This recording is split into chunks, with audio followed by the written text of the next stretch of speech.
Bapa di dalam sorga, Allah kami yang hidup, Tuhan kami yang berkuasa. Pada saat ini Tuhan, kami sudah naikkan ucapan syukur kami sudah naikkan pujian-pujian kami di hadapan hadirat-Mu. Biarlah segala sesuatu yang sudah kami naikkan di hadapan hadirat-Mu Tuhan, semuanya itu berbau harum di hadapan hadirat-Mu. Dan pada saat ini Tuhan, di mana kami akan belajar akan firman-Mu, merenungkan firman-Mu Tuhan, biarlah pimpinan Roh Kudus hadir di atas setiap pribadi kami Tuhan, agar pada saat kami merenungkan dan kami belajar akan firman-Mu Tuhan, Roh Kudus akan memimpin setiap kami untuk mengerti kehendak Tuhan di dalam kehidupan kami masing-masing. Bapa di dalam sorga, sementara firman-Mu ini kami renungkan Tuhan, biarlah setiap perkara-perkara yang tidak sesuai dengan kehendak Tuhan, segala sesuatu yang coba menarik perhatian kami daripada firman-Mu, kami berdoa dan mohon pada saat ini di dalam nama Tuhan Yesus, singkirkan dari tempat ini Tuhan, agar biar hanya firman-Mu yang kami dengar, agar biar perkataan Tuhanlah yang kami dengar pada saat ini, dan biar itu memberkati setiap kehidupan kami pada saat ini. Bapa di sorga, hamba-Mu yang berdiri di sini Tuhan, hamba tidak punya apa-apa. Engkaulah yang berkuasa di atas kehidupan hamba-Mu ini Tuhan. Terima kasih Tuhan. Di dalam nama Tuhan Yesus, kami sudah mohon dan berdoa. Amin. Silakan duduk. Shalom jemaat Tuhan.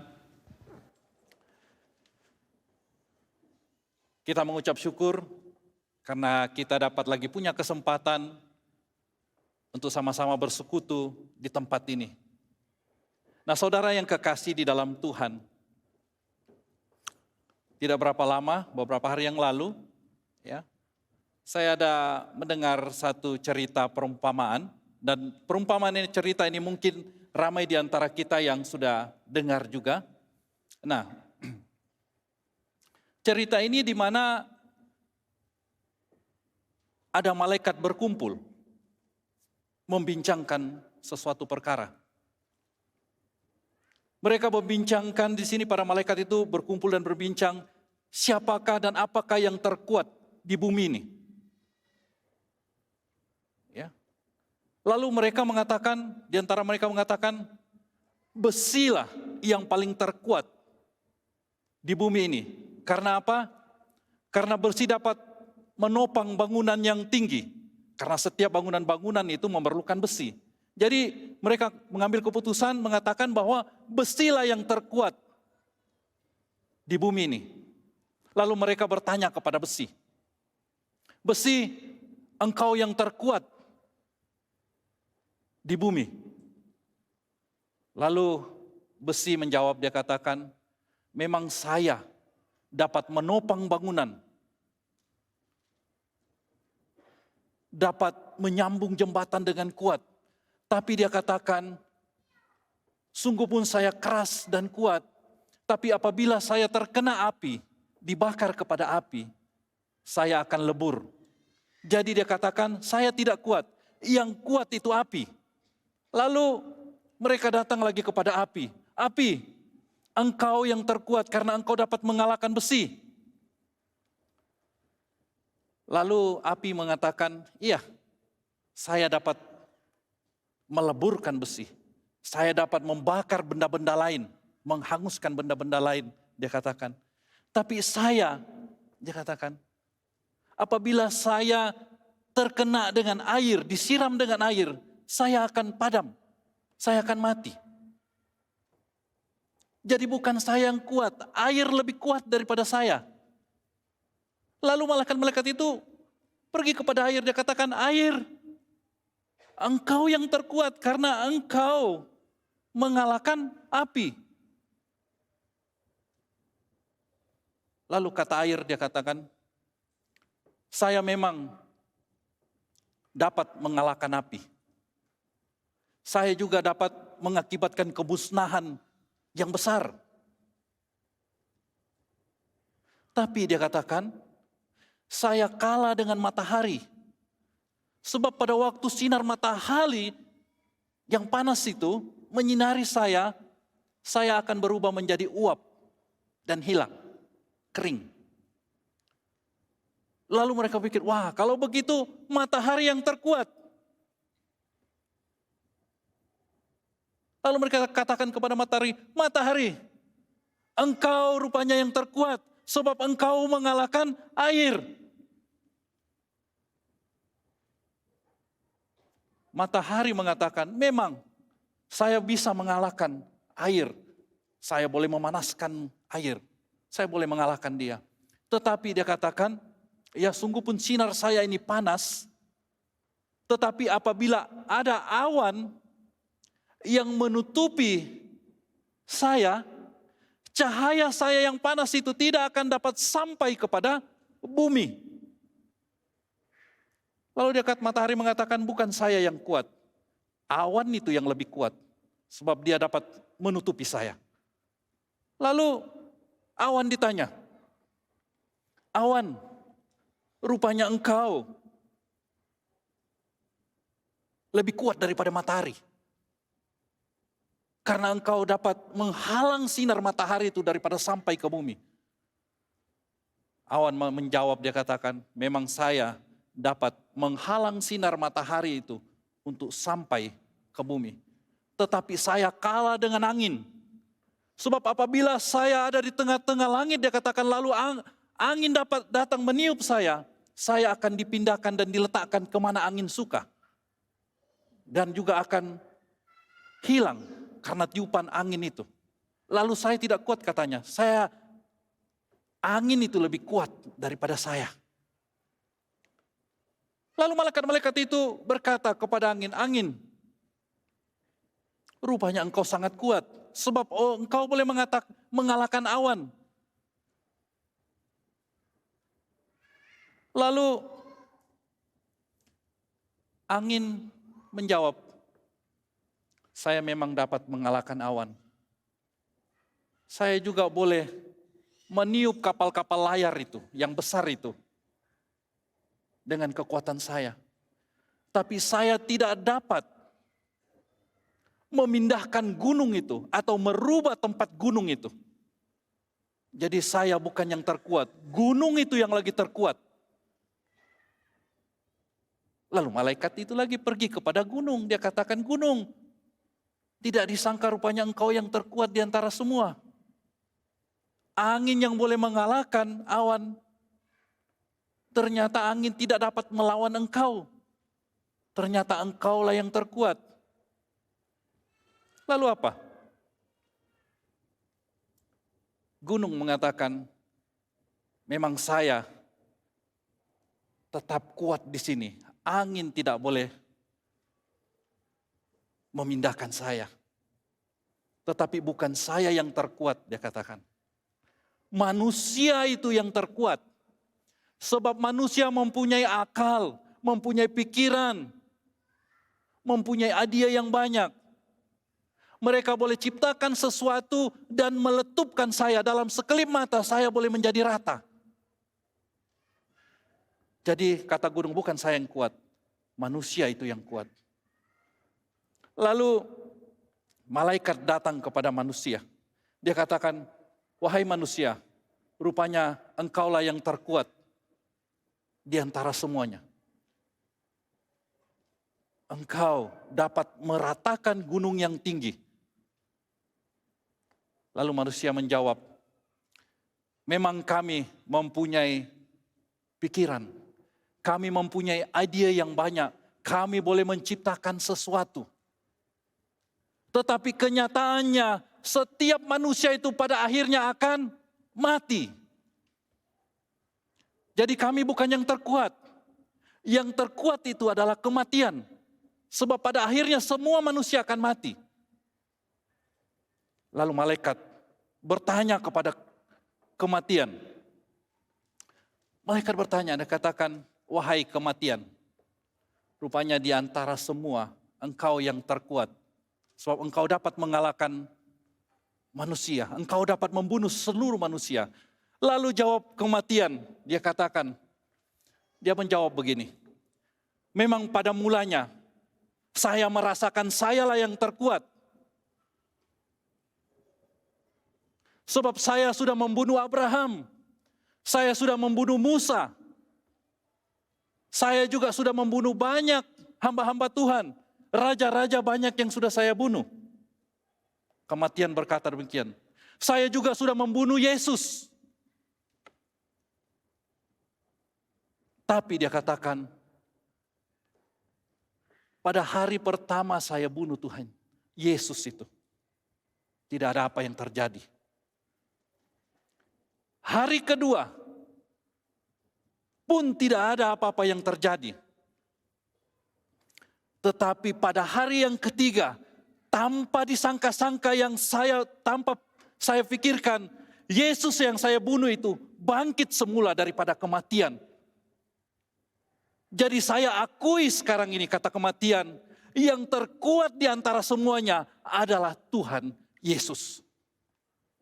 Karena setiap yang saya sudah bunuh tidak ada yang bangkit, kecuali dia katakan Yesus.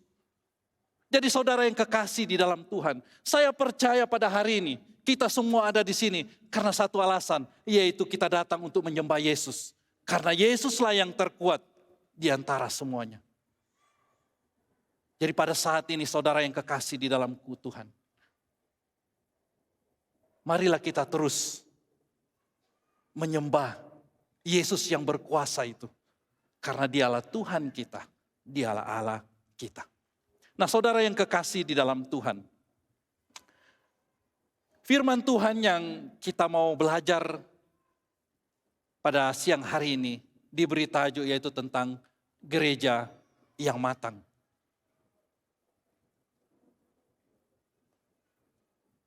Di dalam Kisah Para Rasul, dalam siri khotbah kita ini, dalam beberapa minggu yang lalu kita sudah belajar beberapa siri khotbah kita, yaitu di mana kita belajar tentang gereja-gereja awal, ya, pertumbuhan gereja-gereja awal.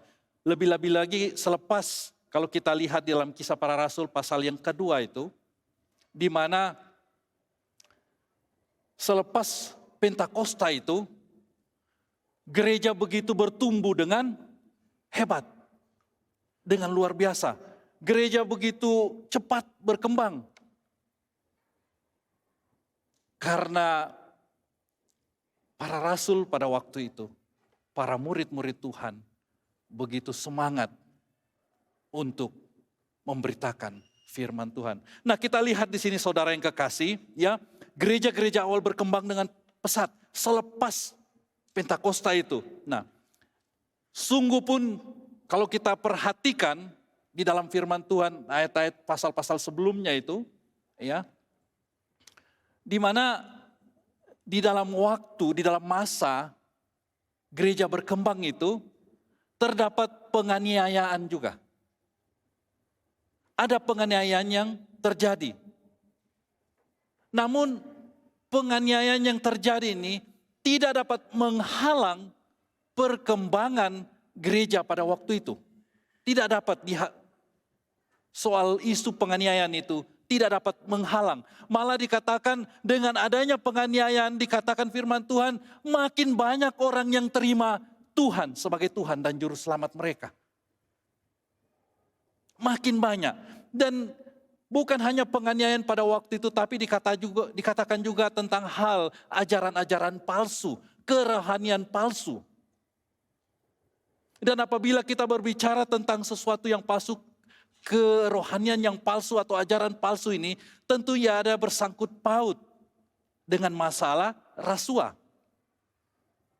atau sogokan. Itu kita dapat perhatikan. Di mana sungguh pun ada ajaran-ajaran yang tidak benar, ajaran-ajaran palsu itu. Namun apa yang kita dapat perhatikan di sini, bahwa gereja-gereja awal itu terus berkembang. Dan kita tahu di sini bahwa setiap isu yang terjadi, setiap perkara masalah yang terjadi, baik itu penganiayaan, baik itu ajaran-ajaran palsu, semua itu tidak dapat menghalang perkembangan gereja pada waktu itu. Namun seperti mana kita ketahui bahwa saat orang-orang percaya, saat gereja sedang berkembang, kita perlu sadar bahwa iblis tidak akan senang melihat perkara itu. Ya. Saat kita kuat di dalam Tuhan, iblis tidak suka kita. Saat gereja sedang bertumbuh dengan luar biasa, iblis tidak suka. Nah sebab itu kalau kita perhatikan ini, segala strategik yang digunakan oleh iblis pada waktu itu, baik penganiayaan, baik ajaran palsu, tidak dapat menghalang perkembangan gereja. Sebab itu iblis berusaha untuk apa?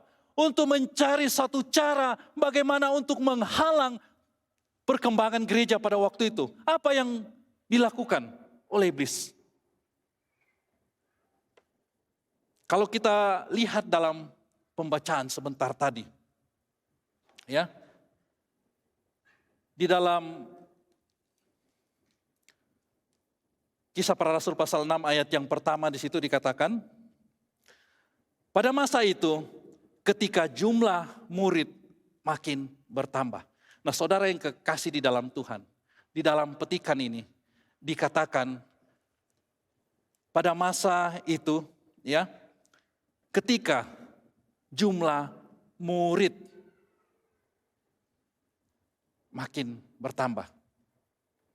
Di sini tidak dikatakan ketika anggota makin bertambah. Tidak dikatakan ketika pengikut makin bertambah. Kenapa Alkitab menggunakan murid? Di sini kita perlu sadar perbedaan hal ini di antara murid dan pengikut.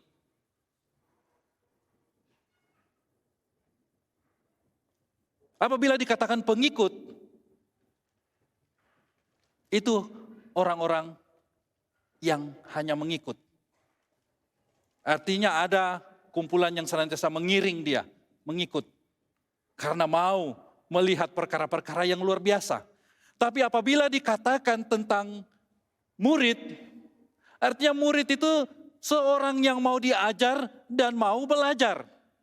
Jadi kita dapat lihat di sini dikatakan pada masa itu ketika jumlah murid makin bertambah, ya, kita dapat satu pengertian di sini bahwa gereja di situ pada waktu itu, kumpulan orang-orang percaya itu bertumbuh dengan sehat. Kenapa? Karena di dalam perhimpunan mereka, di dalam gereja mereka pada waktu itu, persekutuan mereka itu dikatakan mereka itu semua orang yang mau belajar dan orang yang mau diajar. Penting di dalam pertumbuhan gereja kita hal yang sama terjadi. Kita tidak boleh jadi jemaat yang tetap mengikut dan terus-terus mengikut. Tetapi kita perlu menjadi murid. Yaitu kita perlu menjadi seorang yang mau belajar firman Tuhan, yang mau diajar oleh firman Tuhan. Itu yang penting. Pertumbuhan gereja menjadi matang kalau di dalam gereja itu adanya murid Tuhan. Jadi daripada petikan yang pertama ini, satu pelajaran yang penting setiap jemaat kita di sini. Jangan hanya kita menjadi jemaat biasa, tapi jadilah murid-murid, yaitu orang-orang yang mau belajar firman Tuhan dan diajar oleh firman Tuhan.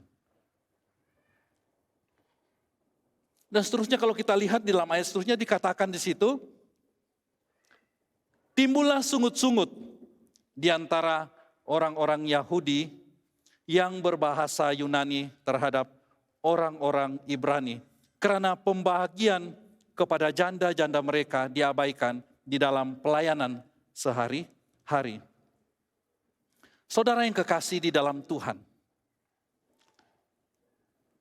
Di sini ada sedikit untuk kita mengetahui serba sedikit, ya, bahwa dikatakan di sini orang-orang Yahudi yang berbahasa Yunani, atau dengan kata lain dikatakan orang Yahudi Helenistik.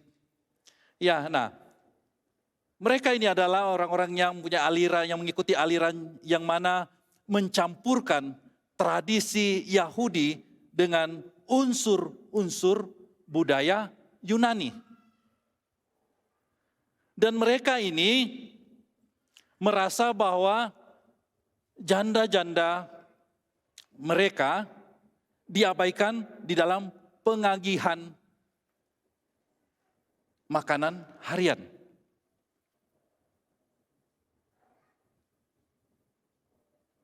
Begitu juga halnya dengan orang-orang Yahudi yang berbahasa Ibrani. Nah, mereka ini pula ya berpendapat bahwa menjaga orang miskin dan janda adalah sebagian daripada tradisi mereka. Nah, saudara yang kekasih di dalam Tuhan, saya ingin terangkan sedikit di sini. Sebab kedua suku ini, baik orang Yahudi Yunani yang berbahasa Yunani maupun orang Yahudi yang berbahasa Ibrani ini, sama-sama di sini menekankan tentang pentingnya menjaga orang miskin dan janda-janda. Apa yang saya ingin kongsikan sedikit di sini tentang untuk pengetahuan kita semua. Ada satu ada satu tradisi atau peraturan orang Yahudi Israel pada waktu itu, yaitu apabila suami istri itu, ya, ada sepasang suami istri dan suaminya meninggal dan mereka tidak mempunyai seorang anak laki-laki. Ya, mereka tidak mempunyai seorang anak laki-laki, maka keluarga suaminya itu yang sudah meninggal itu, keluarga pihak suami itu akan mengambil seluruh harta daripada si balu itu. Karena dia tidak mempunyai anak lelaki. Kecuali kalau ianya mempunyai seorang anak laki-laki, maka hartanya itu tidak akan dikacau oleh pihak keluarga lelaki. Tetapi kalau perempuan itu, si balu itu tidak mempunyai seorang anak laki-laki, maka segala harta yang dia punya itu akan diambil oleh pihak keluarga lelaki. Dan itu merupakan salah satu tradisinya. Nah, sebab itu di sini ditekankan bahwa mereka mempunyai tradisi untuk menjaga janda-janda. Kenapa? Karena mereka tahu janda-janda di sini pada waktu itu tidak mempunyai apa-apa di atas tradisi Yahudi itu. Karena apa? Kalau seorang janda itu tidak punya anak, sudah jatuh di timpa tangga lagi. Sudah sedih kehilangan suami, kalau dia tidak ada anak lagi, semua hartanya diambil oleh pihak keluarga lelaki. Maka merempatlah mereka, tidak punya apa-apa. Nah, sebab itu di sini ditekankan di sini bahwa mereka bersungut-sungut. Kenapa? Karena urusan janda-janda itu tidak diurus dengan baik.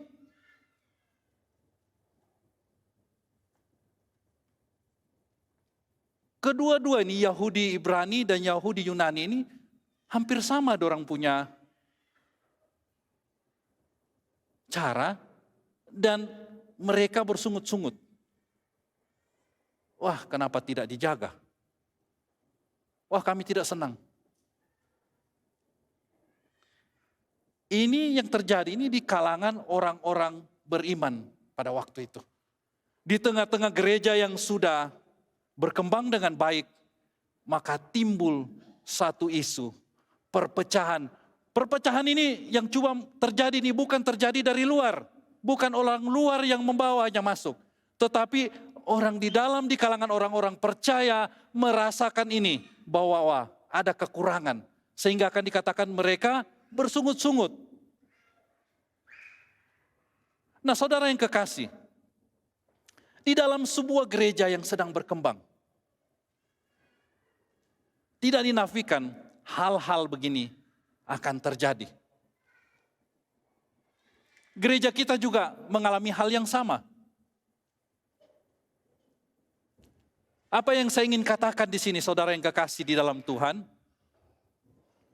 Ya. Sewaktu gereja kita mula beralih ke dalam gereja sel, kita dapat lihat di situ bahwa pertumbuhan gereja itu cepat melalui sel. Ya. Dan sewaktu perubahan itu terjadi, gereja kita semakin bertumbuh, ada juga sungut-sungut sewaktu gereja sel dimulakan. Saya percaya ada di kalangan kita yang masih mungkin pernah mendengar hal itu. Sewaktu sel diadakan di rumah-rumah, banyak keluarga, terutama sekali bapak-bapak keluarga, ada juga ibu-ibu rumah tangga yang mengatakan hal ini. Ya, sebab hal itu saya pernah dengar dan banyak kali saya dengar. Sewaktu sel diadakan di rumah, saya percaya kita semua tahu bagaimana sel itu dijalankan. Sewaktu pemecahan IC itu dijalankan, oh itu suasana itu sangat luar biasa. Karena sel yang diadakan sewaktu pemecahan IC diadakan itu, kadang-kadang ada satu permainan yang diadakan yang memerlukan kita harus berlari ke sana ke sini. Ya, jadi di rumah itu sangat bising.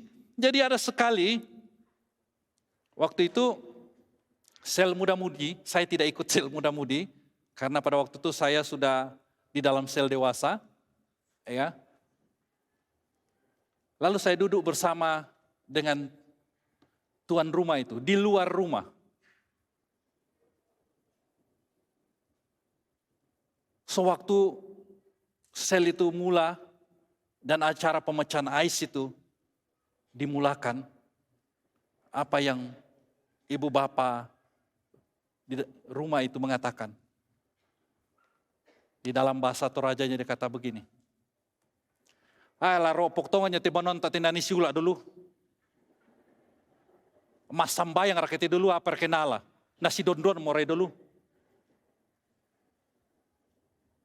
Saya percaya ada juga di sini yang dengar hal itu. Mungkin ada juga yang mengatakan hal yang sama. Ya. Sebab pemecahan ais yang diadakan itu memang terus terang memang agak seperti kata saudara Ren tadi ekstrim di mana harus melari ke sana ke sini. Tapi syukurnya belum pernah kita dengar sepanjang sel diadakan dan pemecahan ais itu dijalankan belum pernah kita dengar rumah runtuh gara-gara pemecahan ais. Belum pernah, ya syukur, belum pernah. Tapi kalau kursi yang patah ada. Saya masih ingat lagi, kami mengadakan sel. Tiba-tiba, karena main duduk-duduk di kursi itu, tiba-tiba bapak yang begitu ekstrim juga ikut. Dia berlari, berjumpa, mau coba untuk duduk cepat di kursi itu, tapi ada bapak lain, kemudian berlanggar di situ, kursi terbagi dua. Lalu yang tuan rumah itu, ya mungkin dalam hatinya agak sanggang mau tekaderaku teh. Tapi dia tidak cakap begitu. Dia terus cakap saja, tidak apa, kasih taruh di belakang saja. Tapi mungkin dalam hatinya, kurang bisa tekadera ini bano. Mungkin. Nah saudara yang kekasih, lalu dalam hal ini banyak sungut-sungut juga yang timbul. Itu di dalam gereja kita, sama halnya di gereja yang lama. Cuma persoalannya berbeza. Tapi isu tetap sama, yaitu menimbulkan rasa perpecahan di dalam setiap jemaat. Nah ini kita perlu perhatikan. Jangan sampai sungut-sungut yang kita buat ini, yang kita lakukan, itu menimbulkan perpecahan. Seperti dalam yang saya kongsikan tentang kelompok sel itu. Ada bapak-bapak yang mengatakan, mereka itu sembahyang atau apa? Kenapa sudah bekejar-kejar di dalam rumah? Mana ada orang sembahyang begitu? Ini sungut-sungut. Dan ini kalau tidak diperjelaskan, ini akan membawa perpecahan. Karena apa? Karena dari seorang menceritakan kepada seorang, kemudian seseorang lagi, akhirnya ianya menjadi sesuatu perkara yang besar. Jadi kalau di gereja yang awal terjadinya sungut-sungut, maka tidak mustahil juga di gereja kita ada juga sungut-sungut. Karena apa? Satu alasannya, iblis tidak senang dengan perkembangan iman orang-orang yang percaya.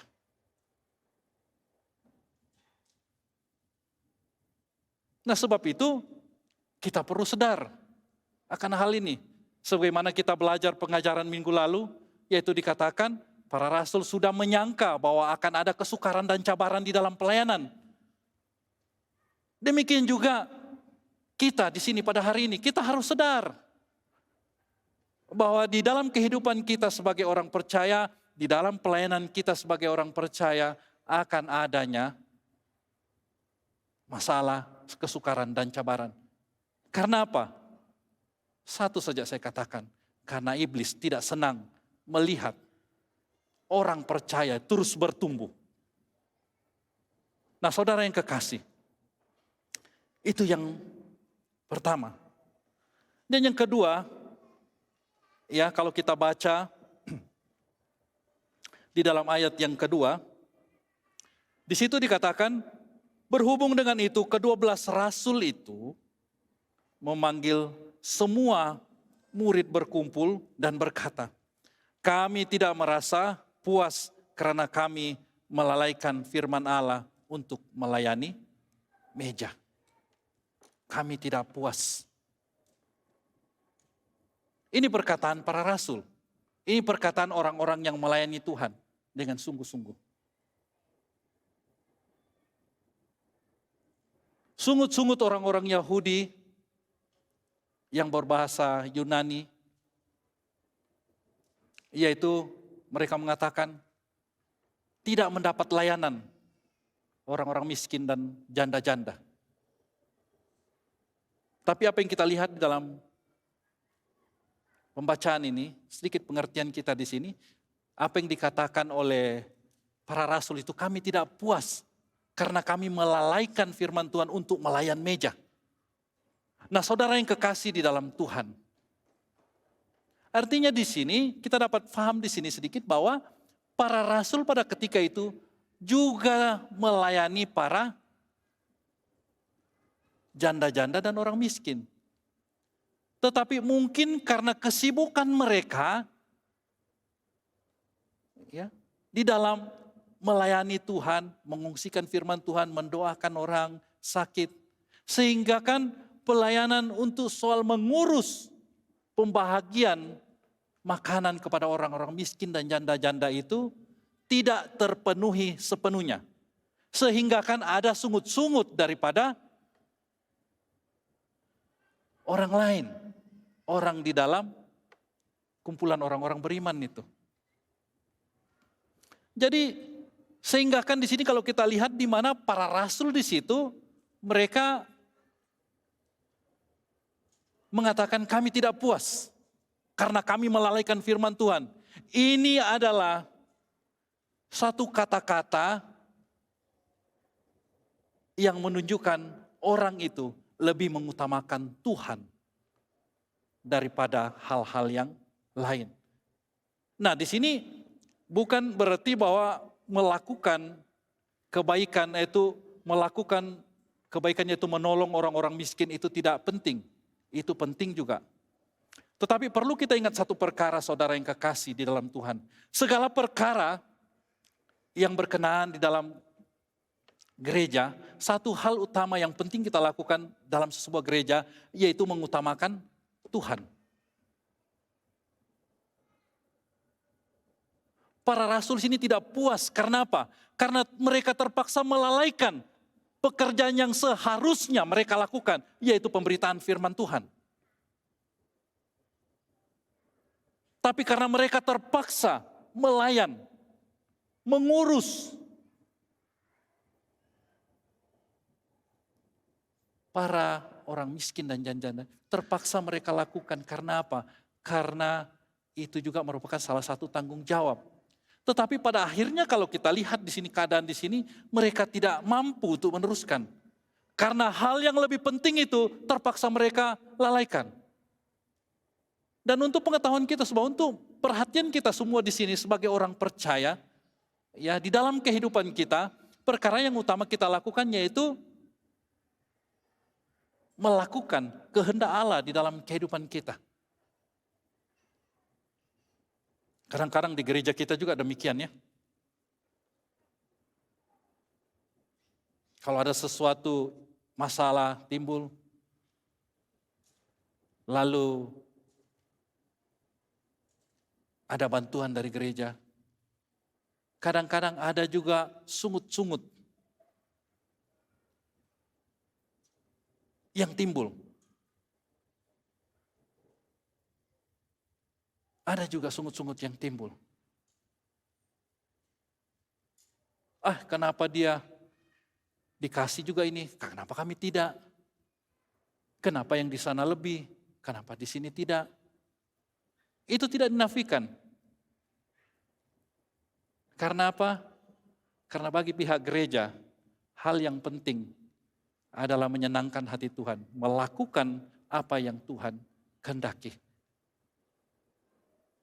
Dengan kata lain, mengutamakan yang terutama. Yaitu berbicara tentang firman Tuhan.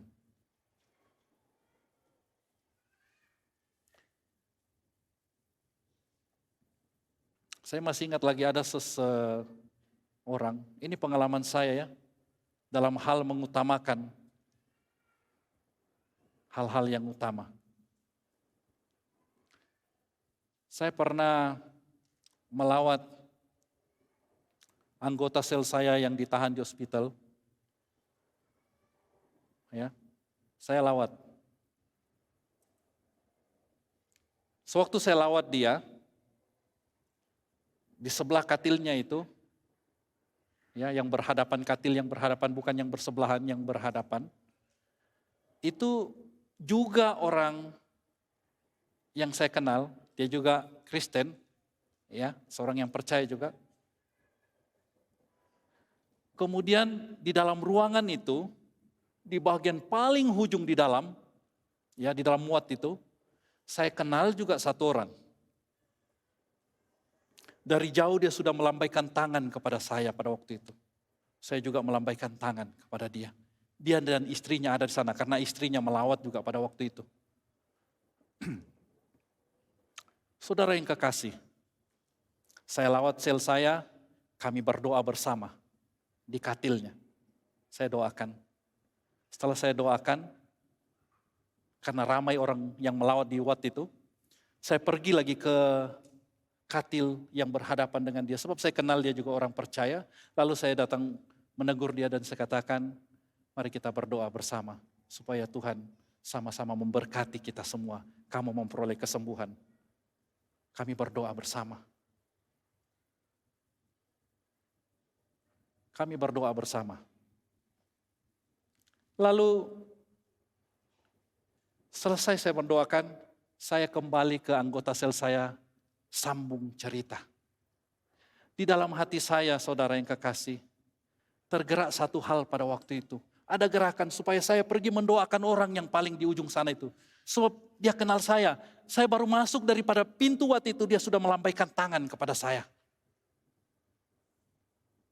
Tetapi karena orang yang ramai di situ, saya katakan, besoklah baru saya datang lagi, baru saya doakan dia. Tapi gerakan di dalam hati saya sangat kuat, saya pergi ke sana doakan. Tapi hati saya memberontak, nantilah. Sebab kenapa saya tidak pergi ke sana waktu itu, mungkin karena terlampau ramai orang di situ, dan sebelah katilnya itu ramai orang, karena agak nazak sudah orang di sebelah katilnya itu, begitu ramai orang yang melawat. Jadi saya agak rasa seperti berat hati. Lalu saya katakan dalam hati saya duduk saja dengan anggota sel saya, sambung cerita kami. Kemudian secara sembunyi-sembunyi saya lihat begitu satu-satu kali. Ada satu suara seperti pergi doakan dia di sana. Tapi pada masa sama ada sesuatu yang coba menghalang di dalam kehidupan saya. Ayo besoklah kau datang. Masih ada dia besok itu. Saya tidak pergi doakan dia. Saya tidak pergi tegur dia. Saya hanya sambung. Sewaktu masa untuk orang, karena ada 1 jam saya pada waktu itu untuk melawat. Sewaktu suruh orang pulang semua, saya paling last keluar dari wat itu. Kenapa? Karena rancak cerita saya dengan anggota sel saya itu. Sehingga akan, oh rupanya habis sudah masa lawatan. Lalu sewaktu ada pengumuman supaya pelawat semua disuruh keluar dari wat itu. Lalu saya lihat ke sana, saya hanya melambai-lambaikan tangan kepada dia. Saya tidak pergi ke sana, saya hanya melambaikan tangan dari jauh. Apa yang terjadi saudara yang kekasih? Pada malam hari itu, orang itu meninggal.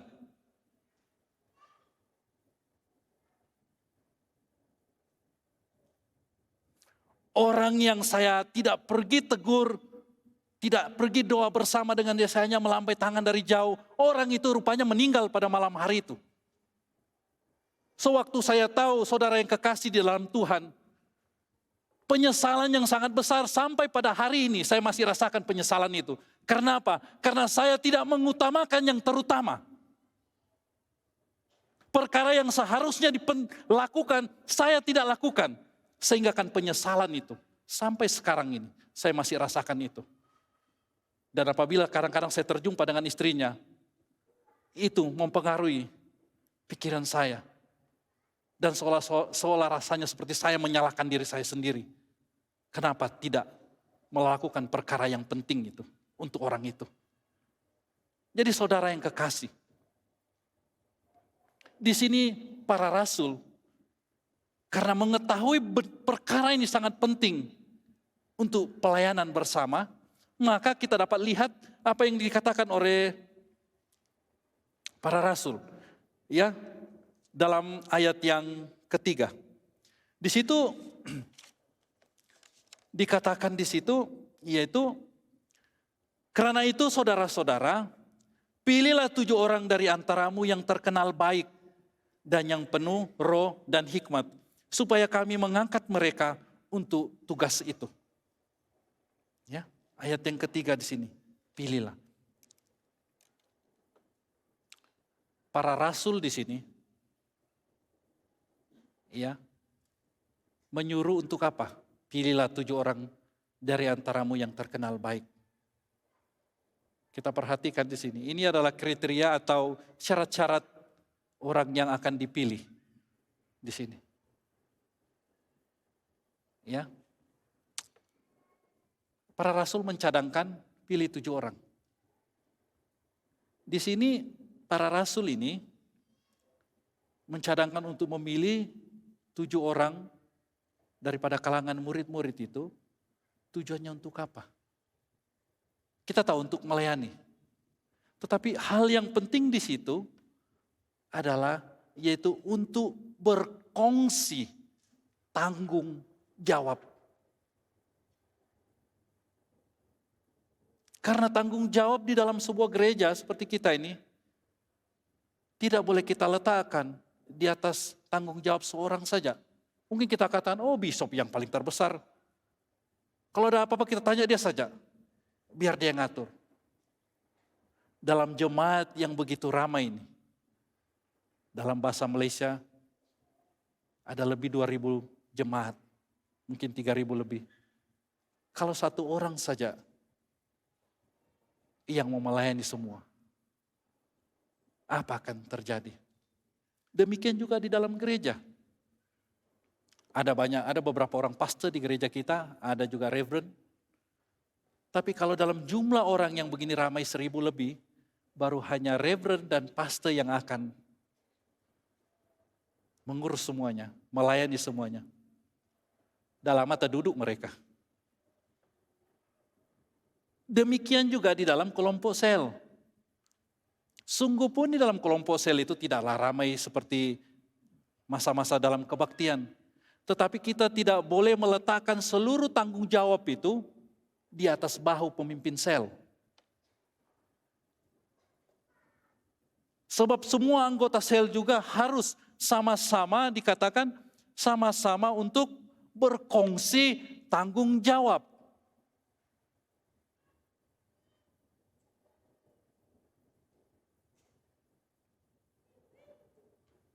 Kalau kita perhatikan, banyak yang di dalam sel itu yang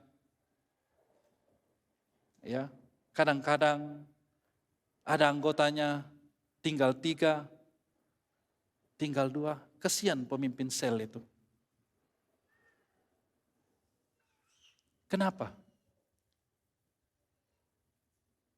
Karena sebahagian kita tidak mau berkongsi tanggung jawab.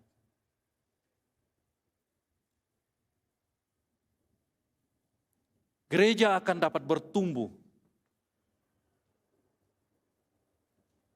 dengan baik kalau seluruh jemaat berkongsi tanggung jawab. Saya kasih contoh begini. Kalau gereja seperti sekarang ini, jemaatnya tidak mau berkongsi tanggung jawab, contohnya datang ke gereja.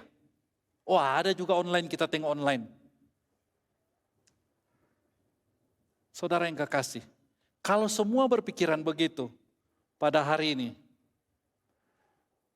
saya yang berdiri sini, saya tidak tahu mau katakan apa. Karena kalau seluruh jemaat tidak berkongsi tanggung jawab, tidak ada datang, apa yang saya akan katakan di sini?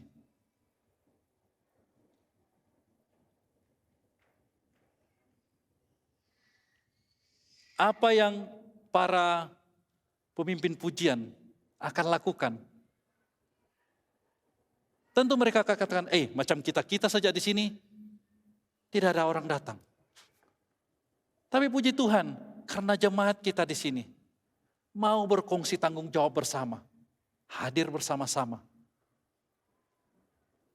untuk sama-sama datang kepada Tuhan. Di dalam kelompok sel yang saya lawati pada minggu lalu ini, permulaan sel ini, banyak sel yang saya lawati, ya, karena pembukaan sel, pernah satu malam terpaksa saya pergi 2 kelompok sel, ya, dan apa yang saya kongsikan kepada mereka, saya katakan begini, kalau kamu ada masa, pergi ke gereja. So, pelajaran kita pada minggu lalu meneruskan pelayanan. Jadi saya katakan kita semua terlibat di dalam pelayanan, datang ke gereja. Sebab suasana di gereja dengan suasana online di rumah itu tidak sama. Lalu saya terus terang saya katakan, suasana di rumah terus terang saya katakan kita tidak sama sekali tidak menghormati Tuhan di dalam kebaktian online. Kenapa? Ya saya sendiri juga, saya katakan kepada diri saya sendiri juga. Kalau kita online di rumah, kadang-kadang kita baring. Apalagi yang tengok dari dalam screen TV, di depan TV kita itu baring di atas kursi panjang begini sambil begini. Oh ya, si anu khotbah, udah lama lagi. Kadang-kadang sambil itu kebaktian online itu berjalan, ada juga di antara kita yang suruh anak kita, "Pi kok kasih panas tuh nasi, lapar sudah kita nih." Jangan ketawa. Memang itu kenyataannya. Sebab itu kita didorong untuk datang ke gereja. Sebab kalau kita mau duduk-duduk santai angkat kaki begini tidak ada tempat di sini. Sebab kalau kamu duduk baring di lantai sini semua orang yang tengok. Kamu sendiri yang malu. Terpaksa duduk di kursi diam-diam. Jadi suasananya itu tidak sama. Sebab itu saya mendorong semua anggota sel saya, di dalam anggota sel saya juga, dan juga sel-sel yang saya lawati, saya dorong, kalau kamu punya masa, pergi ke gereja. Untuk beribadah bersama-sama dengan orang-orang percaya. Karena persekutuan di gereja dengan online di rumah, bahannya sama, tapi keadaannya tidak sama. Kita lebih fokus kepada Tuhan saat kita berada di gereja berbanding kita di rumah. Kalau kebaktian di rumah pada saat ini, saya percaya ramai di antara kita yang sedang main handphone. Tengok WhatsApp, Tapi kalau di gereja agak kurang. Hanya anak kecil saja yang dikasih handphone. Jadi saudara, mari kita terus sama-sama berkongsi tanggung jawab di dalam soal pelayanan. Gereja yang matang itu adalah gereja di mana para anggotanya berkongsi tanggung jawab bersama untuk terus meninggikan dan memuliakan Tuhan di dalam kehidupan. Kita lihat di sini dalam ayat yang ketiga di sini, yang dikatakan, karena itu saudara-saudara pilihlah 7 orang dari antaramu yang terkenal baik dan yang penuh roh dan hikmat, supaya kami mengangkat mereka untuk tugas itu. Saudara yang kekasih di dalam Tuhan, pemilihan di sini memberi kita juga satu pengajaran sebagai anggota gereja. Sebab dikatakan di sini, pilihlah 7 orang di antara kamu yang terkenal baik dan yang penuh roh dan hikmat.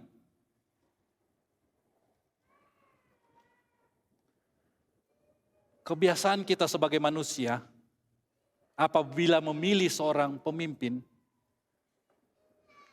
kita sering kali memilih orang-orang yang punya kedudukan, orang-orang yang berada. Dan kadang-kadang kita melihat kepada, oh dia itu pernah jadi begini, dia itu pernah jadi begini. Pasti banyak sudah pengalamannya. Bagus dia yang kita lantik. Itu secara manusia, kita sering kali menggunakan cara ini untuk memilih. Tapi di sini kita diajar. Sungguh pun kita lihat pelayanan yang akan diberi di sini ini adalah hanya sebagai pengurus orang-orang miskin dan janda-janda. Artinya mereka hanya mengatur soal bantuan kepada janda-janda, kepada orang-orang miskin. Tetapi syarat-syaratnya di sini, kriterianya di sini dikatakan orang itu mesti apa? Seseorang itu harus penuh dengan Roh Kudus dan hikmat, yang terkenal baik. Tapi yang sering kali dilakukan oleh orang-orang pada saat ini, pilihannya orang-orang yang berada, orang-orang yang berkedudukan. Itu bertentangan dengan ajaran firman Tuhan. Jadi suatu ajaran penting juga untuk kita di sini, untuk menjadi gereja yang matang. Dalam kita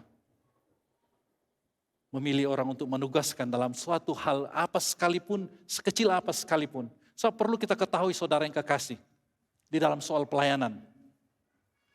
Sama ada pelayanan itu hanya menyambut tetamu di pintu, atau pekerja sepenuh masa di gereja.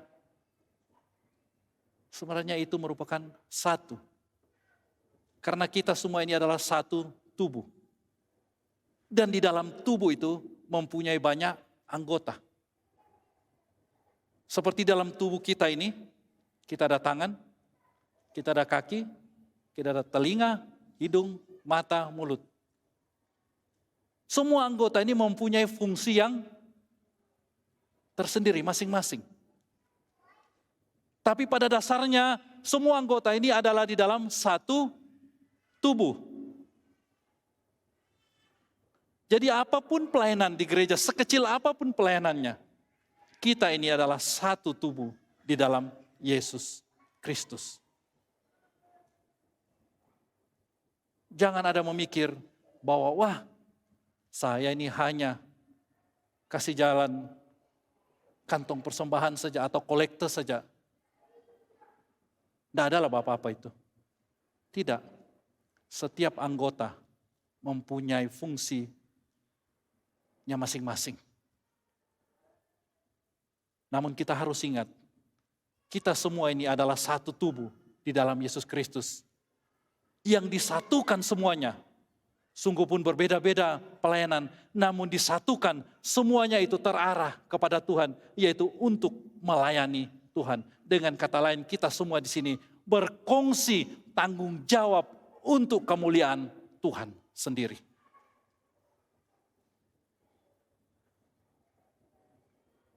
Pemilihan yang dipilih di sini, yang dilakukan di sini. Sekali lagi saya katakan, adalah untuk berkongsi tanggung jawab. Bukan untuk setakat memilih untuk memenuhi suatu perkara. Untuk dikatakan di sini bukan untuk menutupi suatu perkara supaya tidak ada sungguh-sungguh lagi, tidak. Sebab kalau kita lihat di sini, yang dipilih di sini kebanyakan nama-namanya itu orang-orang Yunani. Nah, kalau saya menerangkan di sini agak panjang juga. Apa yang saya katakan di sini, yang bersungut-sungut itu adalah orang-orang Yahudi yang berbahasa Yunani. Kemudian kalau kita lihat di sini, pemilihan yang dilakukan di sini kebanyakan nama-nama, kalau dilihat dari nama-nama dorang itu, kebanyakannya ada orang-orang Yunani. Jadi secara tidak langsung di sini, sungut-sungut daripada, istilahnya sih, sungut-sungut daripada kumpulan wah inilah kami tidak dibuat, inilah kami tidak dibuat. Akhirnya dari kumpulan juga itu yang diangkat untuk melakukan pelayanan itu. Jadi secara tidak langsung saudara, penyelesaiannya dapat diselesaikan dengan baik. Karena yang bersungut-sungut itu juga yang diangkat kembali untuk melakukan tugasan itu. Untuk berkongsi tanggung jawab. Nah saudara yang kekasih di dalam Tuhan, cuma kebanyakan orang pada saat ini dalam menyelesaikan perkara, banyak sekali istilahnya dipakai kalau digunakan di sini, istilahnya mood, memadam api. Apa yang sering kita lakukan? Bahkan kalau kita lihat di sekitar kita, sering kali apabila ada masalah, untuk menyelesaikannya cepat, ditutupi, habis cerita. Itu yang sering kali dilakukan, yang terjadi. Supaya tidak diketahui orang lebih cepat. Maka sering kali kita melihat hal itu yang dilakukan. Tetapi kalau kita lihat di sini, para rasul di sini mengutarakan, mengangkat ke depan isu itu. Lalu dibincangkan bersama. Lalu penyelesaian dapat dibuat dengan baik.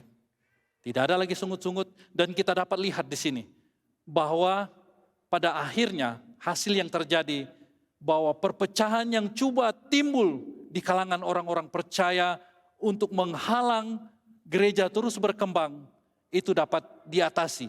Dan akhirnya apa yang terjadi? Gereja terus bertumbuh.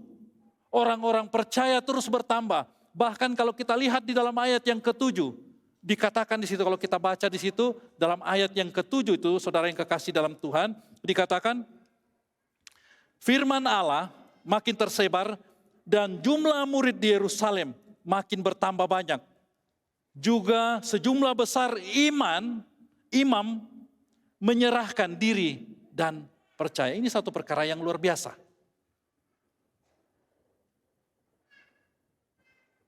Kalau kita lihat dalam pasal-pasal yang sebelumnya, ajaran-ajaran yang sebelumnya, di mana imam-imam itu menangkap beberapa orang para rasul dan mengarahkan supaya mereka disiksa. Bukan saya disiksa, tapi mereka juga yang mengeluarkan amaran supaya para rasul jangan lagi mengungsikan firman Tuhan. Itu yang dilakukan oleh imam-imam. Namun kita dapat lihat di sini dalam ayat yang ke-7, yang terakhir itu dikatakan, juga sejumlah besar imam menyerahkan diri dan percaya. Artinya segala isu yang ditimbulkan oleh iblis untuk memecah belahkan orang-orang percaya pada waktu itu supaya menghalang perkembangan gereja pada waktu itu tidak dapat terjadi. Karena apa? Karena diatur, karena diurus dengan baik. Karena semuanya yang mereka lakukan itu, saudara yang kekasih dalam Tuhan, baik dalam cara mereka mengurusnya itu, semua itu mereka arahkan kepada Tuhan. Dengan kata lain, di dalam segala perkara yang mereka lakukan, keutamaan yang mereka lakukan yaitu segala sesuatu harus terarah kepada Tuhan. Nah, sebab itu saudara yang kekasih di dalam Tuhan, di dalam gereja kita pun juga sedang bertumbuh di dalam kematangan. Saya percaya itu. Karena kita semua jemaat yang mau mengungsikan tanggung jawab. Sebab itu sekali lagi saya dorong semua jemaat di sini, kita semua yang hadir pada hari ini, untuk melihat kita berkembang sebagai gereja yang matang. Mari kita sama-sama berkongsi tanggung jawab untuk terus maju di hadapan Tuhan dan meneruskan pelayanan serta terus memuliakan Tuhan. Jangan kita letakkan seluruh tanggung jawab itu di atas bahu para pemimpin gereja, tetapi seluruh jemaat harus mengungsikan tanggung jawab itu. Tuhan Yesus memberkati kita semua. Mari kita berdoa. Tuhan Allah Bapa di dalam surga, terima kasih Tuhan untuk pimpinan dan penyertaan Tuhan di dalam kami merenungkan firman-Mu. Kami percaya Tuhan bahwa Engkau bekerja di tengah-tengah kami. Firman-Mu sudah kami dengar Tuhan. Sungguh pun hamba-Mu ini Tuhan terbatas untuk mengatakan segala perkara. Tapi kami percaya bahwa Tuhan, Engkau Allah yang penuh hikmat. Engkau sendiri yang akan terus memperjelaskannya dan memperbaikinya kepada seluruh jemaat. Agar firman-Mu ini Tuhan terus menjadi berkat di dalam kehidupan kami. Sehingga kan kami sebagai jemaat di sini akan terus berkembang maju dan terus bertumbuh di dalam kematangan rohani. Dan biar juga gereja kami akan terus bertumbuh di dalam kematangan. Terima kasih Allah Bapa dalam surga. Terima kasih. Terima kasih untuk firman-Mu Tuhan. Terima kasih untuk hadirat-Mu Tuhan. Di dalam nama Tuhan Yesus kami sudah mohon dan berdoa. Amin. Amin.